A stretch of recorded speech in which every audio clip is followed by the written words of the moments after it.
হুগলির সাংসদ রচনা বন্দ্যোপাধ্যায়, শিক্ষা প্রতিমন্ত্রী সুকান্ত মজুমদার, শিল্পী লোপামুদ্রা মহারাজ সহ বিজেপির কার্যকর্তারা চুঁচুড়ায় বিজেপি বিধায়ক সুবীর নাগের ভারত মাতা পুজোয় উপস্থিত হয়েছিলেন। তৃণমূল জিতলে তৃণমূলই করতাম, অকপট রচনা বন্দ্যোপাধ্যায়। আরবানা মন্তব্য না করলে ভালো হতো এখন মনে হয়। সেখানে সাংবাদিকদের প্রশ্নের উত্তরে রচনা বলেন, আমাকে এক সাংসদ অ্যাটাক করেছিল, তাই জবাব দিয়েছি। একটা ছোট ফ্ল্যাটে থাকতাম, স্বপ্ন দেখতাম আরবানায় থাকার, বাবা মাকে রাখার। সেই স্বপ্ন পূরণ হয়েছে। আগে কোনোদিন কাউকে বলিনি। আমিও গড়িয়াহাট থেকে কাপড় কিনি, আমার মা গড়িয়ায় থাকে।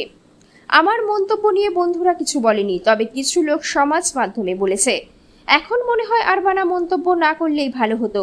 প্রসঙ্গত হুগলির সাংসদ বলেছিলেন, আমি আরবানায় থাকি। কলকাতার আরবানা একটা স্ট্যাটাস সিম্বল। আর তৃণমূল ছাড়া? কেন তৃণমূল ছাড়া? কেন এনডিএতে যোগ দেওয়া?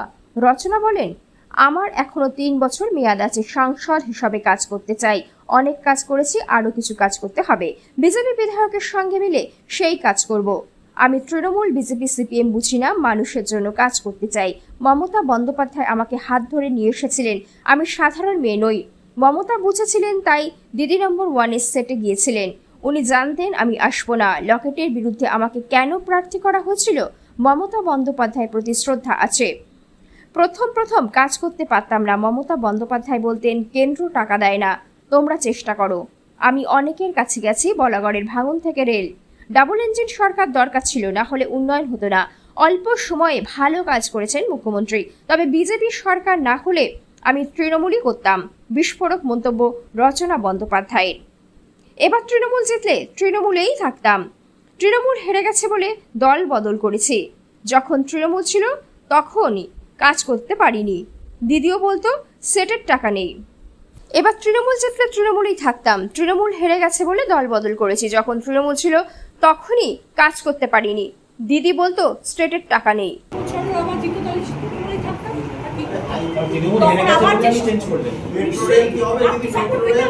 যখন তৃণমূল ছিল তখনই আমি সেন্ট্রালের সাপোর্ট ছাড়াই কোনো কাজ করতে পারিনি। দিদিও বলেছেন যে সেন্ট্রাল না আসলে আমি টাকা দিতে পারবো না, আমাদের স্টেটের টাকা নেই, স্টেট থেকে আমি সাহায্য করতে পারছি না। তখনই দিদি বলেছিল। কত করতে পারি? 4,90 লক্ষ টাকা 7টা বিধানসভায় কি হয়? কিছুই হয় না। একটা ব্রিজও তৈরি হবে। বাঙালি নেতাজি হচ্ছে আমাদের গর্ব। সেই নেতাজিকেই একজন সাংসদ পরিচয় কথা বলেছে। দেখুন, সেই ব্যাপারে আমি কিছু ব্যক্তিগত মন্তব্য করতে চাই না। সেই ব্যাপারে অনেক মানুষ আছেন, তারা সবাই আমি আমরা কারোর কাছে যেতে পারবো না, আমরা কারোর সঙ্গে দেখা করতে পারবো না। এটা দলীয় ইনস্ট্রাকশন ছিল। সেটা আমাদের জানানো হয়েছিল যে যদি কোনো কথা হয় তো সেটা অভিষেক করবে এবং তিনি নিজে করবেন। তাই জন্য আমরা কিছু বলতে পারবো না। একটাই বিষয় রয়েছে যে আমি আজকে সত্যি খুব গর্বিত যে এরকম ভারত মাতার পুজোতে আমি ভাবতাম যে আমাকে বোধহয় কেউ ভারত মাতার কাজে ভাববেন না, শুধু গান গাই ভাবেন। কিন্তু সেই আমার ভুল চিন্তাধারাটা আজকে বদলে গেল। আর সত্যি কথা বলতে কি, আমি চিরকালই বলি, আজ বলে না, আমার দেশ, আমার বিশ্বাস, আমার আবেগ, এবং সেই ভাবে আমরা ভারত মাতা পূজা এই 20 বছর ধরে এই পুজো চলছে। ভারত মাতা পূজা কমিটি তারা করছেন। দেখুন, আমাদের দেশের সাথে অন্য দেশের কনসেপ্টে একটু আলাদা আছে। পৃথিবীতে দেশ কি, রাষ্ট্র কি, তার বিভিন্নভাবে ব্যাখ্যা পলিটিক্যাল সায়েন্সের যারা জ্ঞানী মানুষ তারা দিয়ে গেছে। কিন্তু কোনো ব্যাখ্যার সাথে ভারতবর্ষের ব্যাখ্যা মেলে না। একটু ভাবলে পরে অদ্ভুত লাগে সত্যি।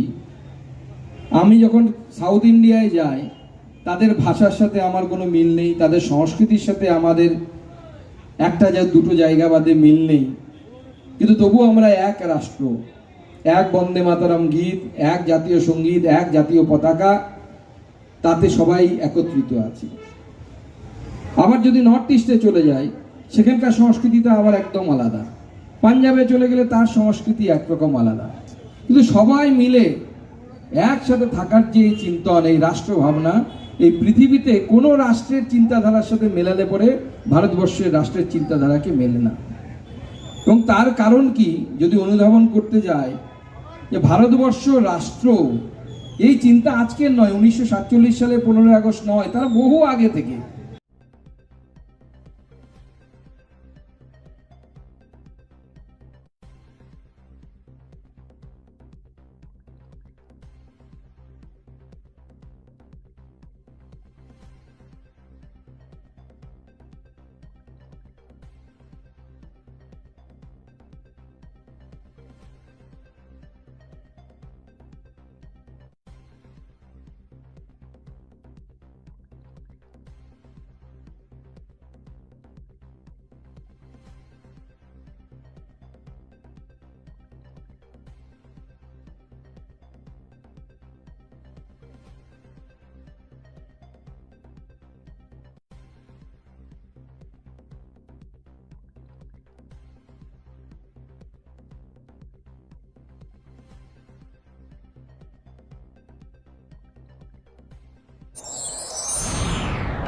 Enjoy a weekend at Vedam, the paradise of peace. A home away from home.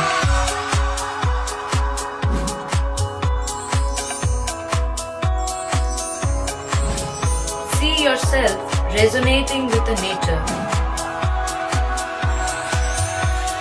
Vedam welcomes you to create your best memories.